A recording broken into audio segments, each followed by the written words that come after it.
Hello people, my name is Ben, and I think it's about time I do my top 10 games of 2013, the arbitrary list that pretty much every gaming channel is supposed to do right because it's easy. Well, I spent a lot of time thinking about what should be my top 10, and this list is going to be fairly unique because the number 1 spot is going to be held by my favourite game of the year, but the rest from 2 to 10 could be rearranged in any order you want, and I'd be fine with it. I didn't put any of those in order at all, so number 8 could easily be at number 4, and I wouldn't care because they're all great. There are still some that I would, if you asked me which do you think is better, this or that, then I might be able to tell you one or the other, but it was too difficult to put every single one in order without having some of them meeting at the same place. So let's kick it off with number 10, which is Splinter Cell Blacklist. Now, Blacklist worried me and many others at first because of the emphasis on action that we all saw in the trailer, but when I saw how tight the stealth was when they showed pretty much the same trailer off but played through in a more stealth fashion, I got really excited. What I didn't expect was the fantastic multiplayer mode in it, with the unique spies versus mercs.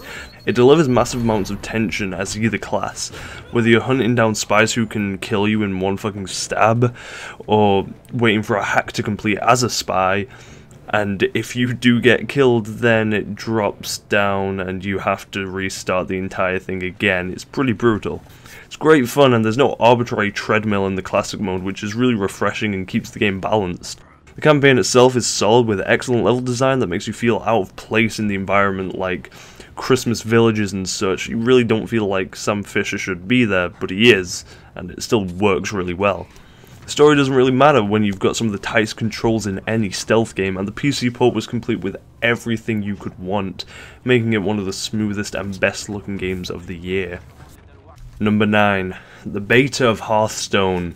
Yes, already this game has taken away countless hours of my life. It's by far the best collectible card game I've ever played. And I was one of those people who groaned when it was first announced because I'm not too into card games and it wasn't Project Titan like everybody thought was going to be announced. Then I saw it in action and I really wanted to be in the beta, like many other people did, because the scramble to get into the beta was pretty much the biggest I've ever seen. It was kind of insane. Blizzard has taken advantage of the game part of Hearthstone with a ton of nice special effects for the various spells and legendaries. Some of the mechanics in it as well wouldn't work in the real world, and that's awesome because it's far more interesting in this way.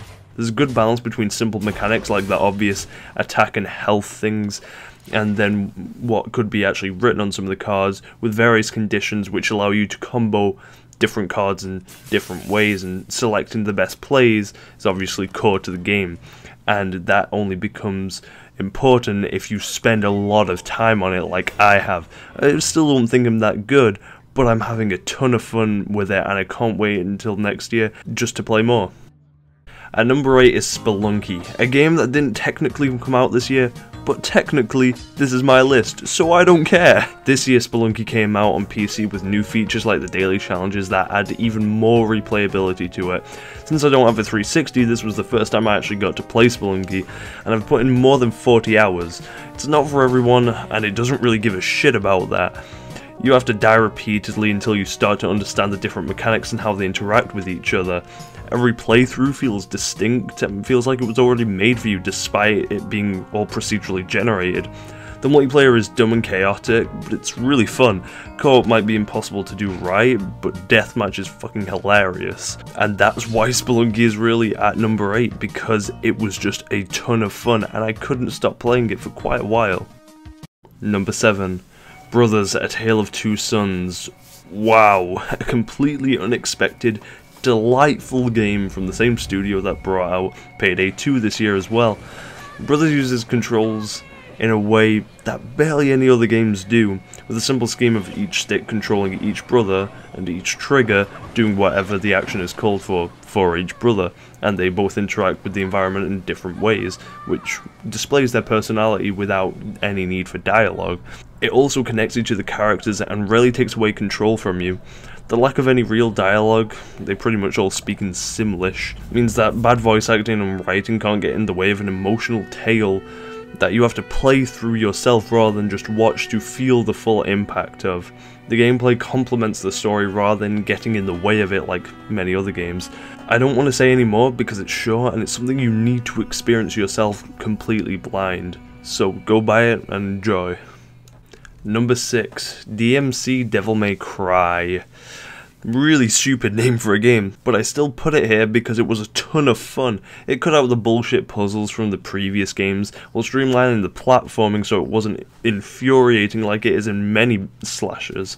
I barely played any of the old Devil May Cry games, so I didn't really care too much about the changes with Dante. Sure, he's a douchebag, but the writing isn't any worse than it used to be. Unfortunately, the combat, while fun, was simplified, making it too easy to get A and S ranks, but still, it was fun to do. On-the-fly weapon switching made it fast and fluid. The diversity between the various angel and demon weapons was fantastic. The aesthetic was great with the best use of blue and contrast that's being used everywhere in almost every other game these days. Ninja Theory know how to do awesome level design, which makes it even more depressing that they've been reduced to iOS games after releasing this. But still, their last great console game and PC takes its place at number 6. Number 5 came as a surprise to me since it just came out this month, but Samurai Gunn deserves to be on the list because it's the best local multiplayer game I've played this year, with an extremely simple concept of just jumping, slashing and shooting 3 bullets per life. It's really easy to get into, all about reaction timing and the core gameplay rather than letting anything else get in the way, and that includes the graphics since it's in a very simple 8-bit style. The irony is that getting a kill in Samurai Gunn is far more satisfying than getting it in another game like Rise, which has obviously higher graphical fidelity. That's down to the stylish blackout of the rest of the screen and the great sound effects, plus the fact that it takes a lot more skill to get a successful kill on another player. And the lack of online is really the only thing holding Samurai Gunn back. The developers might still add it in at some point, and I hope they figure out some sort of netcoding because that would be great as well. But as it stands, Samurai Gunn is a fantastic local multiplayer game that if you have friends you should without a doubt get this year.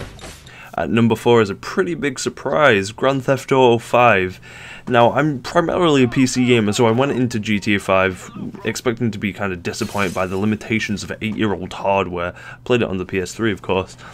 But it kept surprising me with the seamless transitions between gameplay and cutscenes. There wasn't a single loading screen after the initial one. Beautiful scenery that even looked pretty good close up. The story wasn't spectacular, but the characters were really interesting and the writing was hilarious. Trevor is easily one of the best creations of this year, with tons of memorable moments from just him alone. The sandbox elements were also better than ever, especially in GTA Online, which feels like an entirely separate game that keeps getting more and more free content each month. Can't wait for the PC version, which I'll probably play just as much as the PS3. As long as we get a good port, we'll finally be able to play it at 1080p, 60 FPS, and that's even more exciting, especially after playing the console versions just to see how far they can go with this. Number 3. Gone Home. Now, before you discredit my entire list simply because Gone Home is on it, it isn't my absolute favourite game of the year because obviously that's number 1, or even favourite indie game. That goes to the next one on the list. But Gone Home provided me with something immersive for an entire night of walking around a house that was extremely ominous. And if games can put you in the place of a soldier shooting the hell out of things, then I don't see why they can't have you playing as a normal person searching around a house. Would it be more of a quote-unquote game if there was something to shoot? No, not in my opinion. The developers put in as much interaction as was needed for the story. It makes sense and wasn't all that limiting. The story came together in a great way and was told in a way that's never really been done in any other game. And I wouldn't complain if we get more games like Gone Home. If you don't like this style, then you don't have to play it.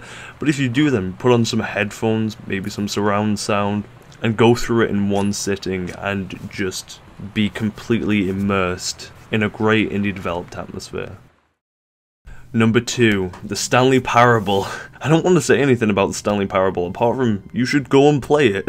It's a unique experience that you'll just have to go into blind and enjoy. It's got a lot to say about choice in games, the industry, and kind of life in general. Different people are going to take the messages in different ways, but I think you'll be much happier after you've played the Stanley Parable. It just has a unique effect on people that isn't really found in many other games, and it has even less interaction than Gone Home, but just enough to make it interesting and far better than something like, say, Dear Esther, which had pretty much none and was holding a W key for an entire hour. The Stanley Parable knows that it's a game and uses that to its advantage with multiple endings that, yet again, I won't spoil, so go buy it and play it. And at number 1. Listen to me. If I get into trouble down there, you make every shot count. Yeah. I got this. The Last of Us. Whenever I think of 2013, I think of The Last of Us. The characters in the world are still all fresh in my mind, and that's thanks to the talent from Naughty Dog, who managed to squeeze insane amounts of detail onto every scene. The voice acting was fantastic, with Troy Baker giving another great performance right after doing Bioshock Infinite. The gameplay definitely wasn't for everybody, and there was some weird sway on Joel to make it feel more realistic, but for me, this and the lack of resources, on the harder difficulties anyway, which I really recommend you play it on, make it feel like every single shot counts. You can't just go into the situation and expect to breeze through it, because you'll probably die in the next one now that you've just wasted all your resources and bullets. The tension created by the need for stealth, even though Joel sucks at it, is great, and the only thing holding it back is the sometimes poor AI that fails to see you even though you're right next to the person. Ellie's probably my favourite character of this year, and the banter between her and Joel got me every single time. It's just a joy to listen to, and the cutscenes don't feel disconnected from the gameplay like they did in some other games this year. As in, if Ellie gets angry at Joel in a cutscene, then she doesn't simply go back to being a happy-go-lucky girl after it. Plus, the longest cutscene is only about 4 minutes, so you're never out of true control for that long.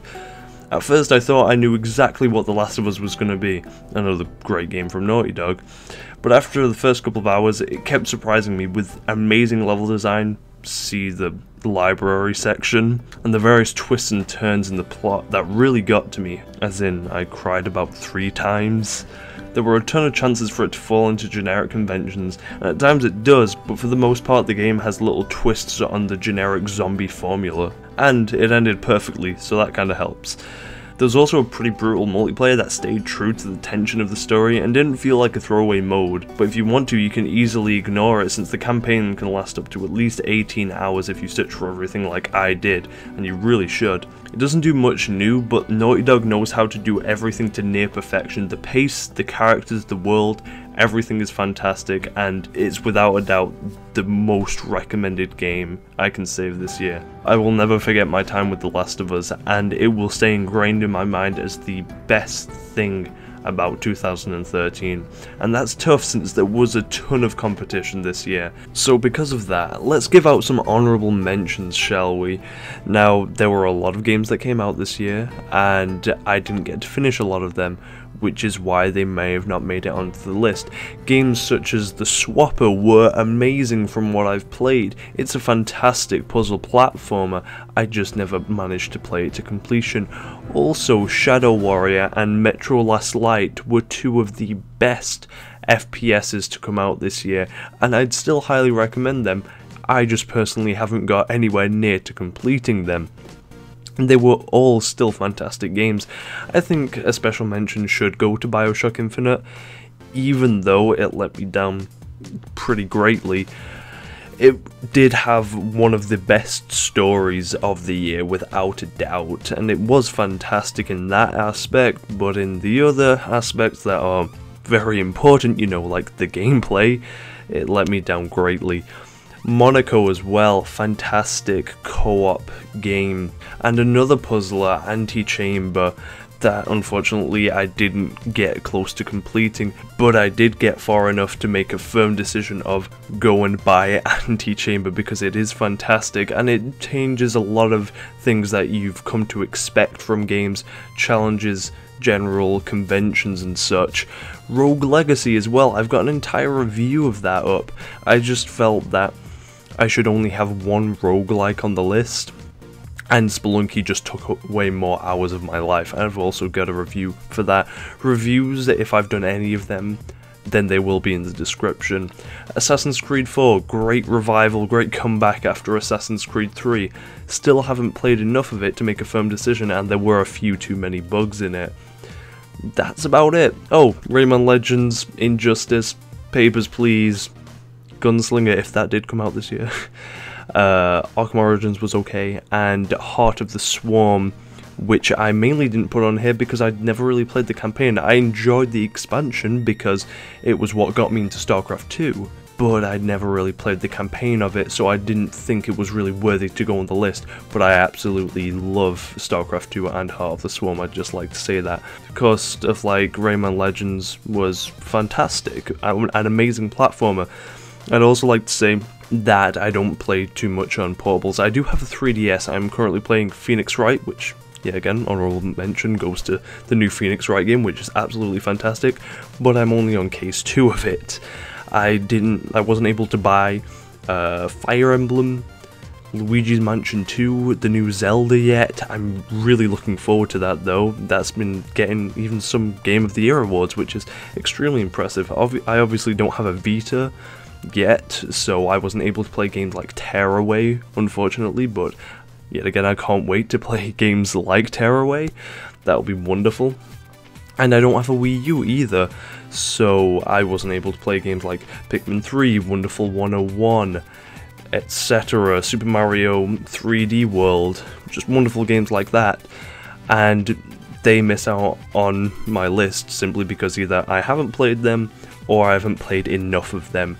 But it just goes to show you how many amazing games came out this year. It was a fantastic year for gaming, one of the best in memory.